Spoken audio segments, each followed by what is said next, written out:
மதுரையில் நடைபெற்ற மனிதநேய மக்கள் கட்சியின் மாநாட்டில் மின்னணு வாக்குப்பதிவு முறையை ரத்து செய்ய வேண்டும் உள்ளிட்ட 9 தீர்மானங்கள் நிறைவேற்றப்பட்டன.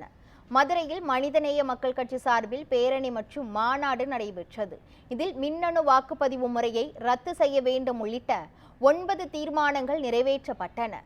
வக்ஃப் திருத்த சட்டத்தை திரும்ப பெற வேண்டும், முஸ்லிம்களுக்கு உரிய பிரதிநிதித்துவம் வழங்க வேண்டும் உள்ளிட்ட கோரிக்கைகளை வலியுறுத்தி பாண்டி கோயிலிலிருந்து மஸ்தான்பட்டி வரை பேரணி நடத்தப்பட்டது. கட்சியின் தலைவர் ஜவாஹிருல்லா தலைமையில் நடைபெற்ற மாநாட்டில் மின்னணு வாக்குப்பதிவு முறைகேடாக நடப்பதாக கூறி அந்த முறையை ரத்து செய்ய வேண்டும் என்ற தீர்மானத்தை கட்சியின் துணை பொதுச் செயலாளர் யாக்கூப் முன்மொழிந்தார். ஜனநாயகத்தின் அச்சுறுத்தலாக இருக்கும் மின்னணு வாக்குப்பதிவு முறையை கைவிட வேண்டும் என்று மின்னணு வாக்குப்பதிவு இயந்திரங்கள் மூலம் நடைபெறும் தேர்தல் முறை மக்களாட்சி முறைமைக்கு அச்சுறுத்தலாக அமைந்துள்ளது. மின்னணு இயந்திரங்கள் மூலம் நடைபெறும் தேர்தலில் வெளிப்படைத்தன்மை இல்லை.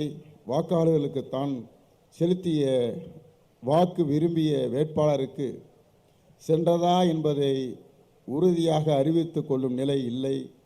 சென்ற ஆண்டு நடைபெற்ற நாடாளுமன்ற தேர்தலில் சில இடங்களில் பதிவான வாக்குகள் என்று அறிவிக்கப்பட்ட தொகையை விட அதிகமான வாக்குகள் அல்லது குறைவான வாக்குகளே எண்ணப்பட்டதாக தி வயர் மற்றும் தி குயின்ட் இணைய இதழ்கள் ஆதாரத்துடன் வெளிப்படுத்தியிருக்கின்றன. விபி பேடு ஒப்புகை சீட்டு என்பது வெறும் கண் துடைப்பே. ஜனநாயகத்துக்கு ஆதரவாக தொழில்நுட்பம் இருக்க வேண்டுமே தவிர அதை குழப்பக்கூடியதாக இருக்கக்கூடாது. மின்னணு இயந்திரங்கள் மூலம் நடத்தப்படும் தேர்தல் ஜனநாயகத்துக்கு ஒரு பெரும் ஆபத்தாக இருப்பதால் இதனை கைவிட்டு மீண்டும் வாக்குச்சீட்டு முறையை வழியாக தேர்தல் நடத்த வேண்டும் என்று இப்பேரணி மாநாடு கேட்டுக்கொள்கிறது.